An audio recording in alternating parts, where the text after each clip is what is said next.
하나님 말씀을 같이 보시겠습니다. 구약 성경 출애굽기 3장 1절에서 12절 말씀이 되겠습니다. 출애굽기 3장 1절에서 12절 말씀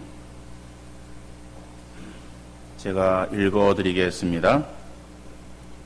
모세가 그의 장인 미디안 제사장 이드로의 양떼를 치더니 그떼를 광야 서쪽으로 인도하여 하나님의 산 호렙에 이르매 여호와의 사자가 떨기나무 가운데로부터 나오는 불꽃 안에서 그에게 나타나시니라. 그가 보니 떨기나무에 불이 붙었으나 그 떨기나무가 사라지지 아니하는지라. 이에 모세가 이르되 내가 돌이켜 가서 이 큰 광경을 보리라. 떨기나무가 어찌하여 타지 아니하는고 하니 그때에 여호와께서 그가 보려고 돌이켜 오는 것을 보신지라. 하나님이 떨기나무 가운데에서 그를 불러 이르시되 모세야 모세야 하시매 그가 이르되 내가 여기 있나이다. 하나님이 이르시되 이리로 가까이 오지 말라. 내가 선 곳은 거룩한 땅이니 내 발에서 신을 벗으라. 또 이르시되 나는 내 조상 하나님이니 아브라함의 하나님 이삭의 하나님 야곱의 하나님이니라. 모세가 하나님 배웠기를 두려워하여 얼굴을 가리매 여호와께서 이르시되 내가 애굽에 있는 내 백성의 고통을 분명히 보고 그들의 감독자로 말미암아 부르짖음을 듣고 그 근심을 알고 내가 내려가서 그들을 애굽인의 손에서 건져내고 그들을 그 땅에서 인도하여 아름답고 광대한 땅 적과 꿀이 흐르는 땅 곧 가나안 족속 헷 족속 아모리 족속 브리 족속 히위 족속 여부 족속의 지방에 데려가려 하노라. 이제 가라. 이스라엘 자손의 부르짖음이 내게 달하고 애굽 사람이 그들을 괴롭히는 학대도 내가 보았으니 이제 내가 너를 바로에게 보내어 너에게 내 백성 이스라엘 자손을 애굽에서 인도하여 내게 하리라. 모세가 하나님께 아뢰되 내가 누구이기에 바로에게 가며 이스라엘 자손을 애굽에서 인도하여 내리이까. 하나님이 이르시되 내가 반드시 너와 함께 있으리라. 내가 그 백성을 애굽에서 인도하여 낸 후에 너희가 이 산에서 하나님을 섬기리니 이것이 내가 너를 보낸 증거니라. 아멘. 모세는 120년을 살았습니다. 그런데 그 모세의 생애를 우리가 크게 세 부분으로 나눌 수가 있습니다. 40년까지는 모세가 그 애국 궁에서 바로의 공주의 아들로 생활을 했었습니다. 젖을 떼고 그리고 바로의 공주의 아들로 이제 입양이 되어서 궁에서 40년 모든 부귀영화를 다 누리는 삶을 살았었죠. 거기에서 모든 필요한 학문들을 다 또 배울 수 있는 그러한 기회가 주어졌던 것입니다. 자, 그리고 40세가 되어진 그 모세, 하나님께서는 또 그를 다시 미디안 땅으로 보내십니다. 안주에 있기를 원하는 그러한 마음이 있었을 거예요. 그런데 그 모세에게 사람을 죽이게 되고 살인자라고 하는 그러한 신분으로 바로의 이제 눈을 피해서 그는 도망할 수밖에 없었습니다. 그래서 미디안 땅에 40년 동안 지나면서 그는 이드로를 만나게 되어지고 그 이드로의 양떼를 치게 됩니다. 결국 이드로의 그 딸을 자기 아내로 맞이하고 거기에서 이제 목자로서의 40년의 시간을 보내게 되죠. 80이 되어진 그 모세, 하나님께서 그 모세를 통해서 이스라엘 백성들을 애굽에서 건져내시기로 작정을 하십니다. 그리고 모세를 부르셔서 그 모세로 하여금 40년 동안 이스라엘 백성들이 애굽을 출발하고 광야 40년을 지나고 가나안을 목전에 둔 시점에 하나님께서 120세가 되어진 모세를 데려가십니다. 자, 이러한 긴 시간에 모세의 그러한 이 생애를 세 부분으로 이렇게 40으로 나눌 때에 어떤 사람은 그 40년의 그러한 그 인생을 영어 단어로 이렇게 표현을 했습니다. 처음 40세까지의 그러한 그 모세의 인생, 그 인생을 somebody 이렇게 표현을 했어요. 자, 이것은 남들이 알아주고 뭔가 잘 되고 또 잘 나가는 어떤 사람이라고 하는 그런 의미. 그러니까는 다시 말하면 그 40년 동안은 정말 모세라고 하는 그러한 그 존재가 물론 뭐 바로 궁의 안에서 있었지만 그래도 잘 나가는 그러한 때였어요. 그러지만은 그 다음 40세부터 80, 그러니까 80까지의 그 40년의 그러한 그 모세의 시간은 이거는 노바디다. 남들이 알아주지 않는 거예요. 아무런 영향력도 없는 하찮은 인생. 그렇죠? 이러한 40년의 시간을 지나게 되는 거예요. 그래서 그의 그러한 40년의 시간을 노바디. 자, 그리고 80세가 되어진 그 모세, 그 120세까지의 40년의 그러한 그 시간을 에브리바디 이렇게 말합니다. 다시 말하면 모든 사람들에게 인정받고 귀히 여김을 받았던 그러한 삶. 그래서 이렇게 아주 극명하게 그의 삶이 세 부분으로 나뉘어지고 있어요. 그런데 오늘 본문은 그 노바디인 인생이 바로 에브리바디가 되어지기 위한 부르심의 첫 장면이라고 말할 수 있습니다. 그래서 제목을 모세의 소명. 소명이라는 것은 부르심이에요. 자, 근데 소명이라고 하는 것은 하나님께서 구원으로의 부르심이 있습니다. 다시 말하면 하나님께서 우리를 구원하시기 위해서 택하시고 구원으로 인도하시는 그 부르심, 그러한 소명. 또한 우리에게 어떠한 일을 맡기시는 거예요. 일을 맡긴다, 일이 주어지는 그 일을 우리는 사명이라고 그러는데 그 사명으로의 부르심, 이건 소명이에요. 그러니까 사명으로의 소명이 있어요. 그러니까는 소명이라고 하는 것은 구원으로의 소명, 그 다음에 사명으로의 소명이 있어요. 그렇다면은 소명은 부르심이고 사명은 어떠한 일을 맡기시는 거예요. 그래서 소명과 사명은 구분되어야 돼요. 근데 우리는 그냥 이것을 별 구분 없이 그냥 쓰기도 합니다만은 그러나 이것은 분명히 다른 말이다. 그렇죠? 근데 오늘 본문에서는 모세의 부르심이 나오고 있어요. 근데 그 모세의 부르심인데 오늘 이 모세의 부르심이 오늘 12절까지의 말씀에서만 끝나는 것은 아닙니다. 근데 그 뒤에도 계속해서 좀 나오고 있어요. 그래서 이 모세의 부르심 가운데에 오늘 본문의 말씀을 중심해서 그 모세를 부르실 때 하나님이 모세에게 요구하시는 요구가 있어요. 그래서 오늘의 초점은 모세의 부르심 가운데에 그 부르심 그 자체를 보는 것이 아니고 그 부르심 가운데 하나님께서 모세를 향해서 요구하시는 요구가 있다. 그 요구가 무엇인가?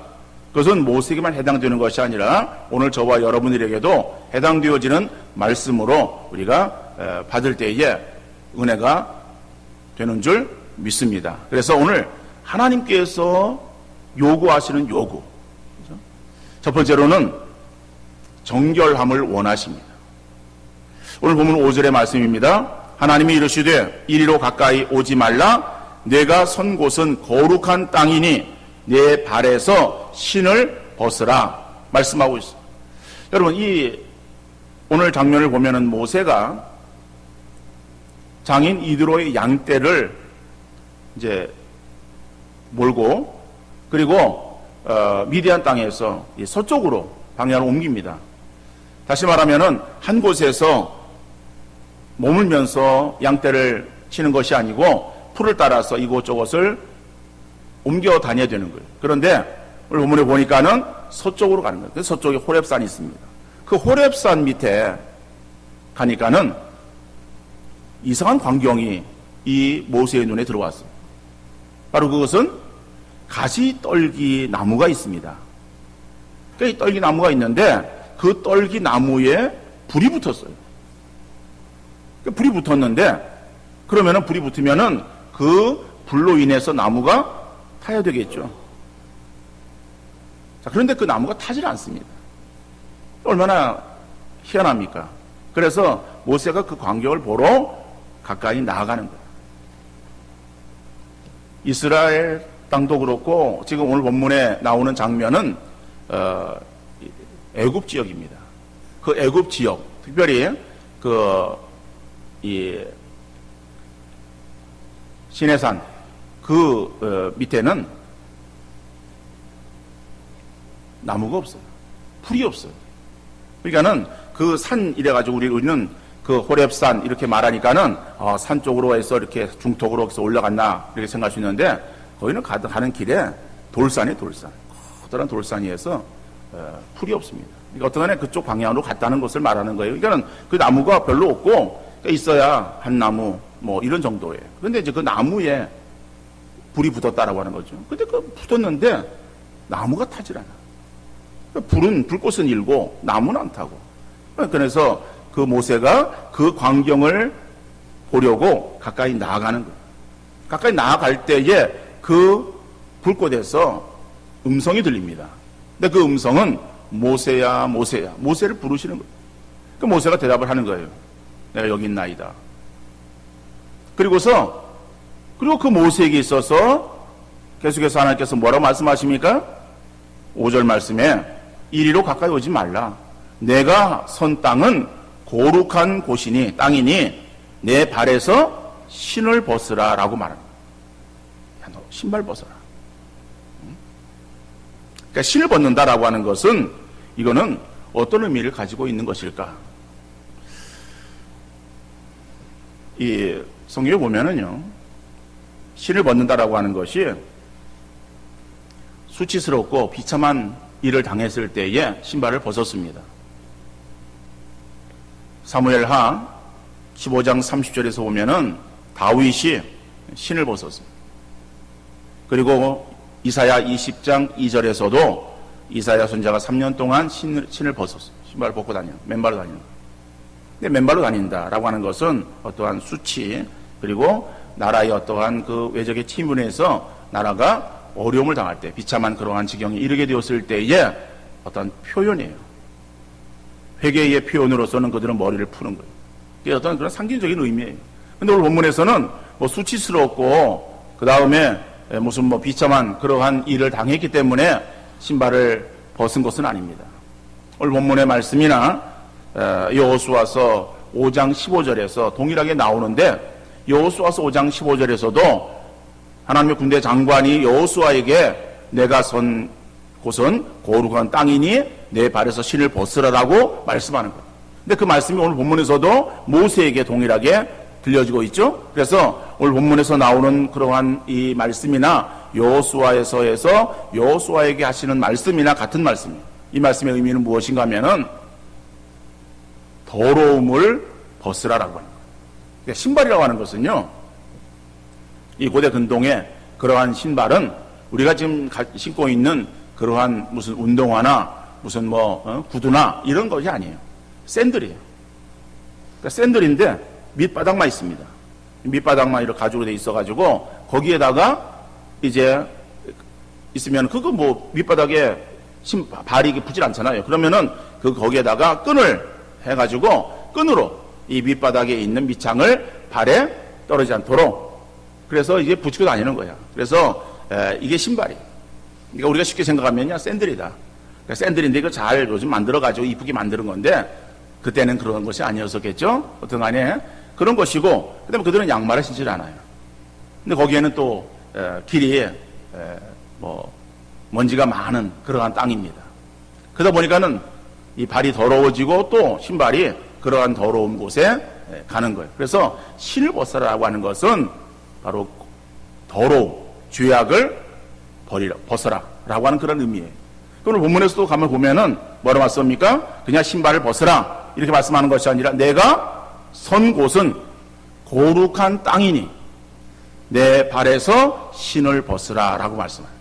그래서 오늘 본문의 말씀을 통해서 보니까 거룩한 땅이기 때문에 그래서 그 거룩한 땅에서 신발을 벗으라라고 하는 것은 그 거룩함에서 죄악을 내게서 떨쳐버리라 라고 말씀하시는 의미로 우리가 받아들일 수 있겠죠.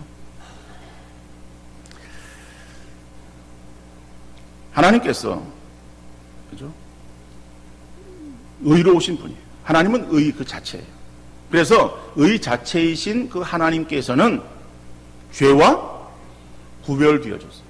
그래서 구별되었다라고 하는 것을 거룩하다라고 말합니다. 하나님은 거룩하시다라고 할 때에 어떤 의미인가 하면은 죄와 구별되신 분이시다라고 하는 말이에요. 그러니까 죄와 구별되어 있기 때문에 의 그 자체이기 때문에 하나님께서 원하시는 것은 죄를 가지고 나오는 것이 아니라 죄를 떨쳐버리기를 원하십니다.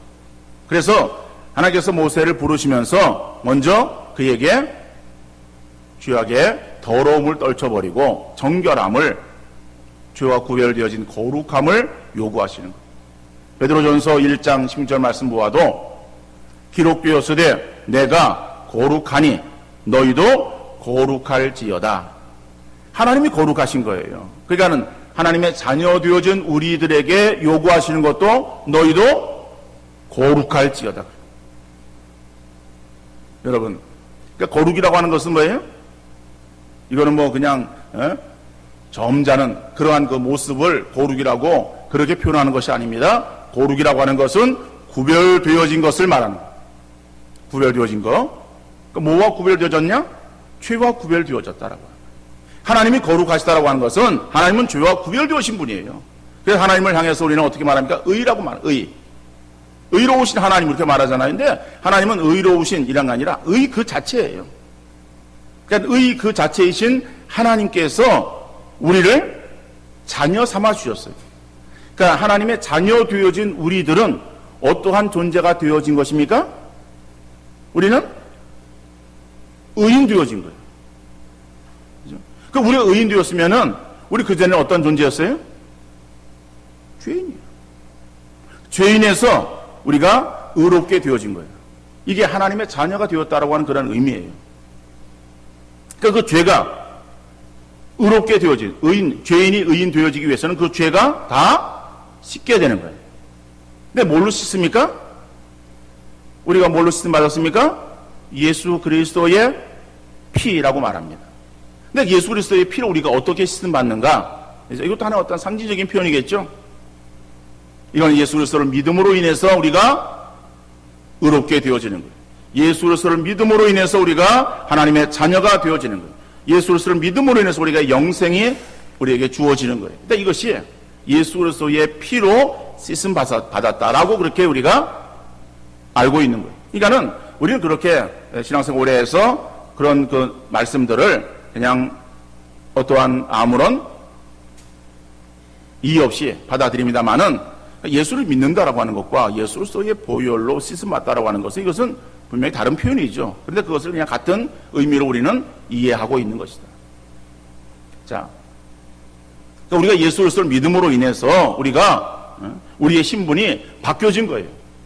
그러니까 이것은 우리가 무슨 어디 가서 목욕을 한 것도 아니고 어디 가서 우리가 무슨 예수의 피를 우리가 무슨 수혈한 것도 아니고 그런 것은 아니에요. 난 예수를 믿음으로 인해서. 근데 예수를 믿음으로 해서 우리가 거룩하게 되었다, 의인 되었다라고 하는 것은 예수 그리스도를 믿음으로 우리가 하나님의 자녀로 인침을 얻게 되어진 거예요. 우리가 인정받게 되어진 거예요. 하나님께서 예수 그리스도를 믿는 믿음이 우리에게 있을 때에 그 믿음을 보시고 너는 이제는 죄인이 아니라 의인이다 라고 칭하시는 그 인정하심, 그것을 인해서 우리가 의인 되어진 거예요. 근데 이것을 우리는 예수 그리스도의 피로 깨끗이 씻음받았다라고 그렇게 말하는 거예요.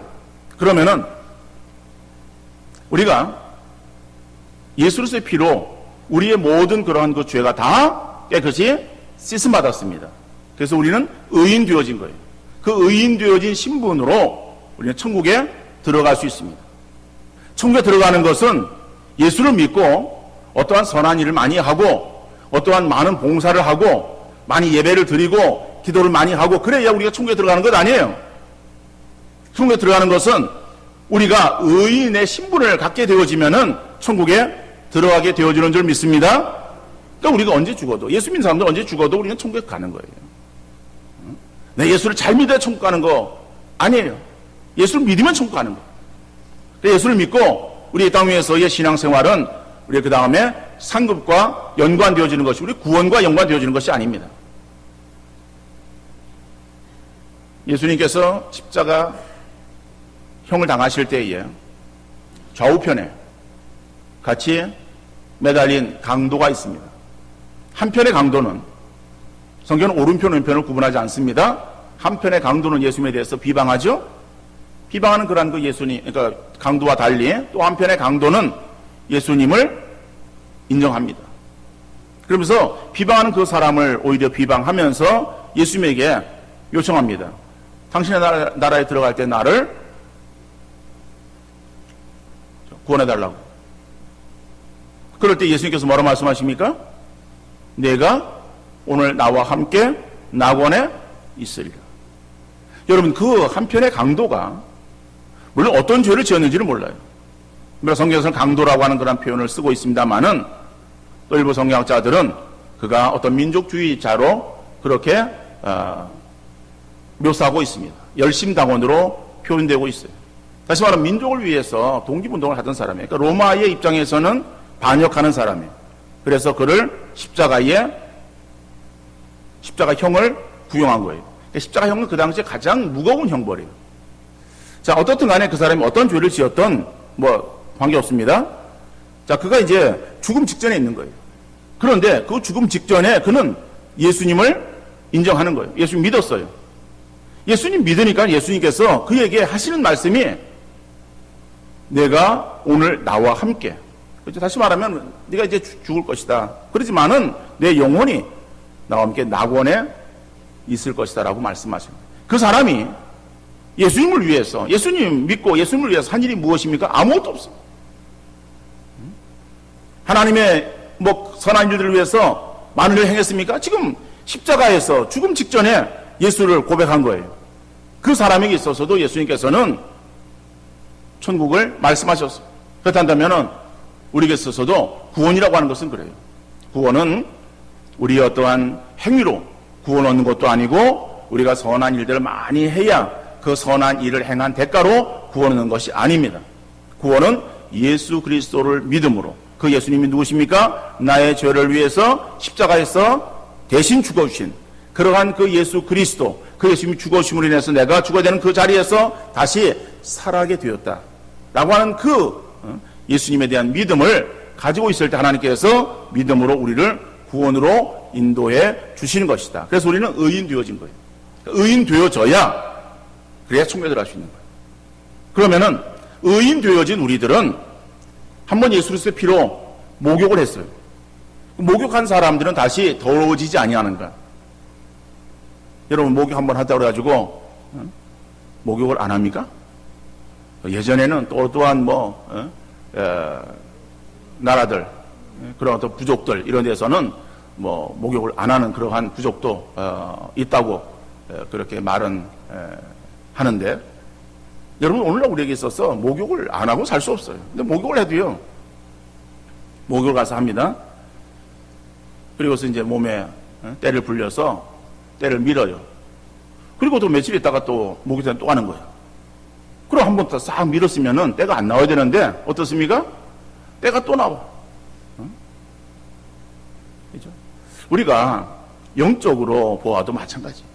예수 그리스도를 우리가 믿음으로 인해서 온전히 우리가 의롭게 되어진 그러한 존재가 되었어요. 그러면은 더 이상 우리가 죄에 대해서는 이제는 회개할 필요가 없는가? 아니죠? 우리가 죄로 계속 더러워지는 거예요. 그러니까는 우리가 죄인이었어요. 죄인이었다가 의인으로 우리의 신분의 변화가 일어나잖아요. 그렇지만은 의인이지만은 우리 속에는 그 죄를 지었던 그러한 그 속성들이 계속 남아 있어서 죄 가운데로 돌아가려고 하는 마음들이 있습니다. 그래서 할 수만 있으면은 자꾸만 죄를 지으려고 그래요.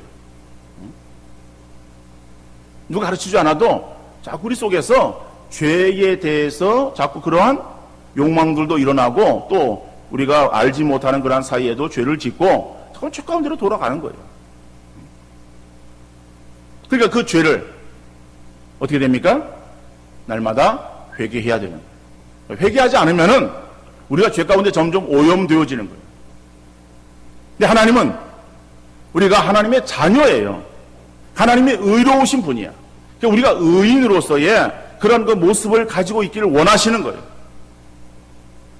그러니까 우리는 날마다 죄를 회개하고 더러움을 떨쳐버리고 의 가운데 빛 가운데 나오는 우리 성도들 되어질 수 있기를 간절히 바랍니다. 근데 여러분 죄를 짓는다라고 하는 것이 우리의 겉으로는 표시가 안 나요. 예를 들어서 얼굴이 검어진다든지 자꾸만 이렇게 흑검 이렇게 검정을 이렇게 그려서 막 이렇게 지저분해지듯이 우리의 어떤 겉모습이 자꾸 지저분해지면은 어이구 내가 거울을 보면서 죄를 지었구나, 아니면은 다른 사람 보면서 저 사람 죄를 지었네, 이렇게 우리가 말할 수 있을 터인데 겉으로는 전혀 덜하지 않아요. 그럼 우리 스스로가 내가 지금 죄 가운데 빠져 있는지 아닌지 어떻게 구분할 수 있겠는가? 그런 것을 이렇게 비춰주는 거울이 있으면 참 좋을 텐데 그런 거울은 없어. 그러나 알 수는 있어요. 어떻게 알 수 있는가 하면은 여러분 죄를 보고, 어떤 세상에 죄 있잖아요. 죄를 보면서 내 마음이 아유 저건 죄인데 저러면 안 되는데 라고 하는 마음이 들면은 그러면 내 마음이 어떤 거예요? 내 마음이 깨끗한 거예요. 그런데 죄를 보고 그게 매력적으로 보여. 그래가지고 한 걸음 한 걸음 자꾸 들어가기도 하고, 아이 뭐 죄 뭐 그럴 수 있지, 죄 지을 수 있지, 어? 아이 뭐 사람인데 뭐 이러면서 그 죄에 대해서 굉장히 허용적이고, 그리고 그 죄에 대해서 굉장히 친근감이 느껴지면서 그리고 나도 한번 해볼까? 뭐 이러면서 죄에 대해서 아무런 거리낌이 없어지는 그러한 그 상태에 있다. 그럼 뭐겠어요? 그거는 내가 죄로 오염되었다라고. 마음이 넓어진 게 아니에요. 대우해져가지고 그런 거 다 수용할 수 있는 그러한 아주 대장부다, 그런 의미가 아니라 우리는 죄에 대해서 철저하게 미워해야 되고 그리고 그 죄에 대해서 떠나는 그러한 삶이 되어야 할 것이다.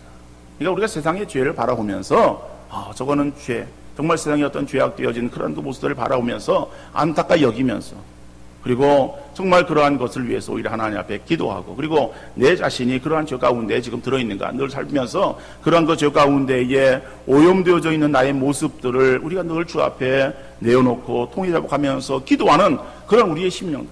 그래서 그 죄가 우리 가운데 들어오는 것이 아니라 죄를 멀리하는 그런 우리의 모습들이 되어야 되는데, 이것이 하나님께서 우리에게 요구하시는 그러한 그 모습이다라고 합니다. 하나님이 우리를 모세처럼 그렇게 큰 지도자로 부르지 않았어도 하나님 우리를 하나님의 자녀로 불러주셨어요. 여러분, 하나님의 자녀로 불러주신 우리들에게 있어서 주어진 그러한 이름이 뭐예요? 그 이름은 성도예요. 성도가 의미가 뭐예요? 거룩한 무리예요. 거룩한 무리가 되었어요. 거룩한 무리라고 하는 것은 죄악과 구별되어진 그러한 그 사람을 가리켜서 하는 말이에요. 내가 죄악과 구별되어진 그러한 사람이라고 불리워져야 되는데, 내 실제 내 삶에서 볼 때에 정말 그렇게 죄악과 구별되어진 삶을 살아가고 내 생각이 그러한 그 죄악을 떨쳐버리고 죄악과에서 멀어지는 그러한 그 삶을 살고 있는, 아니면은 자꾸 죄악과 근접되어진 그러한 그 삶을 살려고 내가 그러한 마음들을 가지고 있는가? 우리 한번 자신들을 돌아볼 수 있기를 바랍니다. 그래서 정말 성도다운 그러한 삶을 살아갈 때에 하나님께서 우리를 기뻐하시고 또 하나님께서 우리에게 있어서 요구하시는 그러한 요구다. 하나님의 그 요구사항에 우리가 만족시켜드리는 그러한 귀한 성도들 되어질 수 있기를 간절히 바랍니다. 또 한 가지는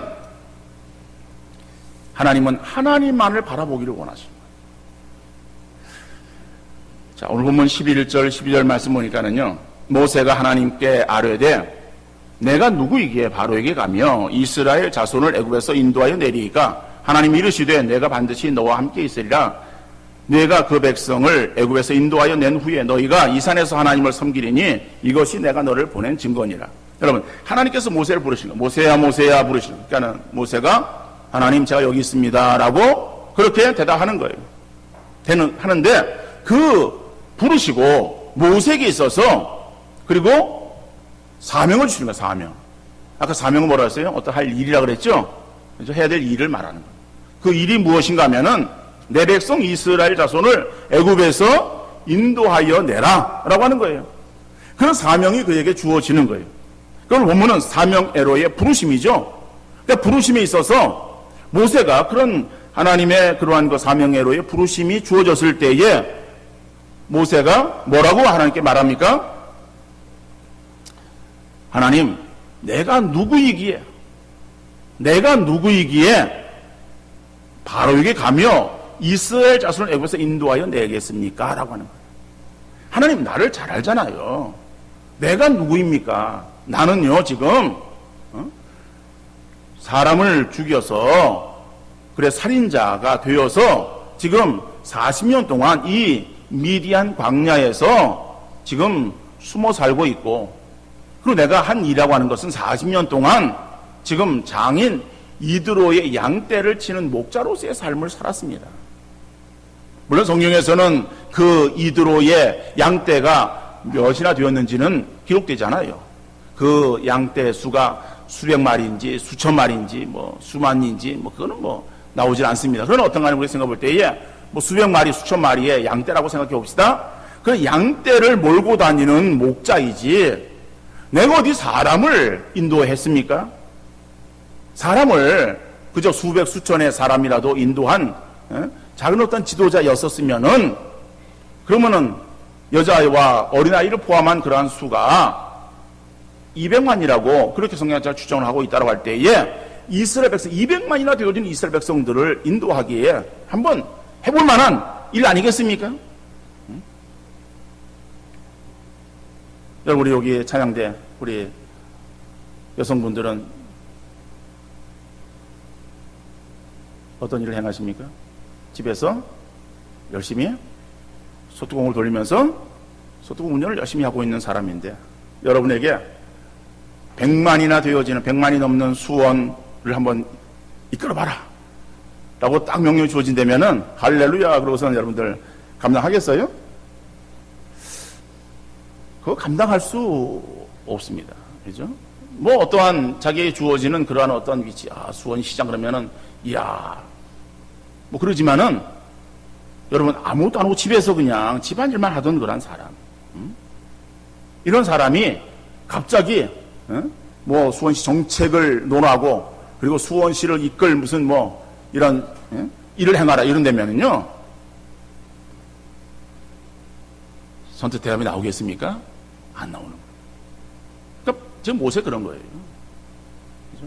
아니 내가 어떻게 지금 도망자의 신분으로 모세가 가지고, 물론 모세를 찾던 그 투트 모세는 죽었습니다.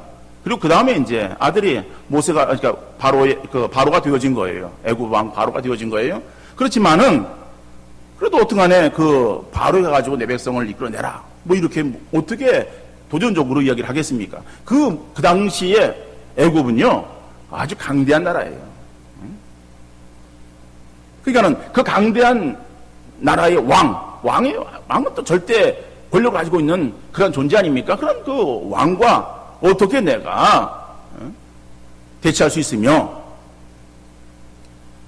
그리고 또 그 많은 백성들을 내가 인도할 수 있겠습니까? 라고 하는 거죠. 그러니까 모세가 지금 하나님 앞에 하고 있는 말은 맞는 말이에요. 틀린 말은 아니에요. 근데 하나님께서 그런 모세에게 하시는 말씀이 있어요. 12절 말씀이죠. 뭐라고 말씀하십니까? 하나님이 이러시되 내가 반드시 너와 함께 있으리라. 내가 그 백성을 애굽에서 인도하여 낸 후에 너희가 이 산에서 하나님을 섬기리니 이것이 내가 너를 보낸 증거니라 그랬습니다. 아니 내가 너를 보낸 증거를 말씀하실 때에, 그럴 때에 모세에게 있어서 야 모세야 네가 너를 모르냐? 너는 애굽에서 40년 동안 많은 학문들을 배워서 네가 지금 아주 똑똑한 사람 아니냐? 그런 어떤 지식을 가지고 한번 해봐라. 그리고 뭐 예를 들어서 너에게 이런 능력도 있지 않느냐? 이러한 또 위대한 그러한 그 모습들이 있지 않느냐? 뭐 이렇게 어떠한 모세의 장점을 얘기해 주시고 모세가 뛰어난 그러한 점을 좀 부각시켜서 모세로 하여금 좀 할 수 있도록 힘을 북돋아 주신다면은 모세가 그래요? 제가 그런 사람이에요? 한번 해볼게요. 라고 그렇게 말할 수 있을지 모르겠어요. 근데 하나님은 그렇게 말씀하지 않았어요. 뭘 말씀합니까? 내가 너와 함께 있으리라. 자, 모세에게 하나님께서 어떤 사명을 주십니다. 그리고서 부르시는 거예요. 부르실 때에 모세는 누굴 바라봤습니까? 자기 자신을 바라보고. 하나님의 부르심에 모세가 초점 맞춘 것은 자기 자신이야. 그 자기 자신을 바라보면서 내가 누구이기에, 내가 어떠한 존재이기에 이런 일을 할 수 있습니까? 라고 반문하는 거예요. 여러분, 우리가 자기 스스로에게 초점 맞춘다면은 우리도 역시 모세와 같은 대답을 할 수밖에 없어요. 그러니까 사람은 자기 자신을 바라볼 때에 두 가지의 그러한 그 반응을 나타낼 수 있을 거예요. 한 가지 반응은 모세처럼 아유 하나님 제가 어떻게 그 일을 감당합니까? 나는 그 일을 감당할 수 없어요 라고 그렇게 자기 자신에 대해서 할 수 없는 그러한 그 모습을 통해서 절망하며 주저앉아 버리는 것. 이게 한 가지 반응이고, 또 한 가지 반응은 자기가 어떤 일이 주어졌을 때에 자기 자신을 바라보면서 그래 나는 지혜도 있고 지식도 있고 능력도 있고 또 어떤 내 앞에 이런 어떤 조건과 상황이 주어져 있으니까 한번 해볼 하다. 그리고 자기 자신이 어떠한 것을 바라보면서 자신감을 가져요. 근데 그 자신감이 그러면 그 일들을 다 이룰 수 있는 근거가 되어지는가 하면은 그 자신감은 결국 또 망하는 거예요. 그러니까는 우리가 자기 자신을 바라볼 때는 여지없이 넘어지고 주저앉을 수밖에 없는 거예요. 하나님은 우리에게 있어서 내 자신을 바라보지 말고 하나님을 바라보기를 원하시는 거예요. 그래서 하나님께서는 모세에게 있어서 내가 누구에게 그것을 행할 수 있겠습니까? 라고 그렇게 묻는 모세에게 다른 말 하시는 것이 아니라 내가 너와 함께 있으리라고 말씀합니다. 내가 너와 함께 할 것이다. 여러분, 내가 너와 함께 할 것이다 라는 말이 무슨 말이에요? 우리 주일학 교사들, 학생부 교사들 무슨 말이에요? 그죠? 임마누엘. 여러분, 임마누엘이에요. 근데 임마누엘이라고 하는 것은 예수님의 이 땅에 오실 때에 내가 임마누엘 주님 이렇게 말씀하시는 것이 아니라 성경 전체를 통해서 나타나는 사상이 무엇인가 하면은 바로 임마누엘. 하나님이 우리와 나와 그죠? 함께 하신다라고 하는 거예요. 그러니까 우리가 누굴 바라봐야 돼요? 하나님을 바라봐. 여러분, 여러분의 삶 속에서 여러분 자신이 바라보는 것이 아니라 하나님만을 바라보는 믿음의 성도들 되시기를 바랍니다. 근데 우리 생각할 때에 그렇죠. 교회 안에서 우리에게 주어진 일들을 감당할 때에 우리가 하나님을 바라보며 하나님도 의지하는 믿음으로 나가야 되겠죠. 여러분, 그 말이 맞는 말이겠어요? 틀린 말이에요. 왜 틀려요? 그럼 하나님은 교회 안에만 계시는 하나님이에요? 우리가 믿는 하나님은 교회 안에만, 예배당 안에만 계시는 하나님이에요? 아니에요. 하나님은 어디나 계시고 안 계신 데가 없는 하나님이시다라고. 하나님은 어디나 계시는 하나님이에요. 이 온 우주 만물이 하나님의 활동 무대야. 그러면 이 온 우주 만물을 하나님께서 다스리시고 통치하시는 거예요. 그럼 우주 만물의 주인이 누구예요? 주인이 하나님이에요. 우주 만물의 통치자가 하나님이세요. 그러면은 교회 안에서의 그런 우리에게 주어진 일들도 우리에게 일이 맡겨지거나 어떤 일을 행할 때에 나 자신을 바라보는 것이 아니라 하나님을 바라봐야 될 것이고, 세상 속에서도 마찬가지예요. 우리는 세상 속에서의 직업과 교회 안에서의 직분을 구분해요. 근데 구분하면 안 돼요. 왜 안 되는가 하면은 교회 안에서의 직분은 누가 주셨어요? 누가 주신 거예요? 목사가 준 거예요? 목사를 통해서 임명할 수는 있겠죠. 근데 하나님께서 허락하신 거예요. 그죠? 우리 사장대 누가 세웠어요? 하나님 세웠어요. 자, 그러면은 우리에게 주어지는 찬양대의 직분 하나님 주신 거예요. 여러분들이 그러면은 직업이 있어요. 직업은 누가 주신 거예요? 내가 능력이 있어서 그 직장에 들어간 거예요? 네? 여러분, 직업이라고 하는 단어가 어디에서 나왔는가 하면요, 소명이라고 하는 데서 나온 거예요. 우리의 직업이 소명이 이 무슨 말인가 하면요, 하나님은 우리를 교회 안에서 직분자로 불러주셨어요. 직분자로 부르심, 그죠? 우리에게 주어지는 어떤 직분, 사명으로의 부르심이에요? 소명이에요. 그죠? 그런데 우리에게 세상에 직업을 주셨어요. 그 세상에서의 직업은 하나님께서 그 직업으로의 부르심이에요. 그러니까는 직업이라고 하는 것이 세상에서 먹고 살기 위해서 내가 일을 행하는 것이 아니에요. 하나님께서 그 일을 통해서 세상 속의 사람 역사를 이루기를 원해서 내게 맡겨오신 일이라고 하는 것을 여러분들 기억하시기를 바랍니다. 그 일이 큰 일이든 적은 일이든, 물론 뭐 그 직업이 다른 사람을 등치고 사기치고 죽이고 살인하고 뭘 뺏고 이런 것이 직업이라고 말해요. 그건 아니잖아요. 그 직업이 아니잖아요. 그죠? 근데 나가서 뭐 일이 어떠한 그 뭐 우리가 생각할 때 하찮은 그러한 일이든 어떤 큰 일이든 뭐 사람들이 우러러보는 귀한 일이든 관계없이, 그죠? 모든 직업, 우리가 아는 세상의 모든 일들, 그런 일들은 다 하나님께서 우리를 불러서 그 일을 통해서 우주 만물을 통치 나가신 하나님의 역사하심 가운데 우리를 쓰기 위한 부르심이다라고 합니다. 그러니까 우리가 여러분들의 직업 전선에 있어서도 누구를 우리가 바라봐야 됩니까? 하나님을 바라봐야 돼요. 우리가 교회 안에서 기도할 때만 하나님을 찾는 것이 아니라 우리의 직업의 상황 속에서도 하나님을 바라보고 하나님을 의식하고 하나님을 더욱더 구하는 믿음의 성도들 되어줄 수 있기를 간절히 바랍니다. 그래서 그 직업을 통해서 내가 어떻게 하나님 영광을 돌려야 될 것인가를 생각하는 여러분들 되시기를 바랍니다. 단지 내가 그냥 돈 벌기 위해서 그래서 시간을 때운다라고 하는 것이 아니에요. 어떻게 내가 그 상황 속에서의 그리스도인으로서의 합당한 그러한 그 마음들을 가지고 그 일을 성실하게 잘 감당해서 정말 그 일을 통해서 열매를 거두고 그리고 주님의 향기를 드러내고 주의 영광을 드러내는 그러한 삶을 살 것인가를 고민하는 여러분들 되시기를 바랍니다. 하나님은 교회 안에만 계시는 하나님이 아니라 교회 안과 교회 밖에 역사하시는 살아계신 하나님. 그래서 우리는 신학적인 표현으로 무소부재하신 하나님이라고 말합니다.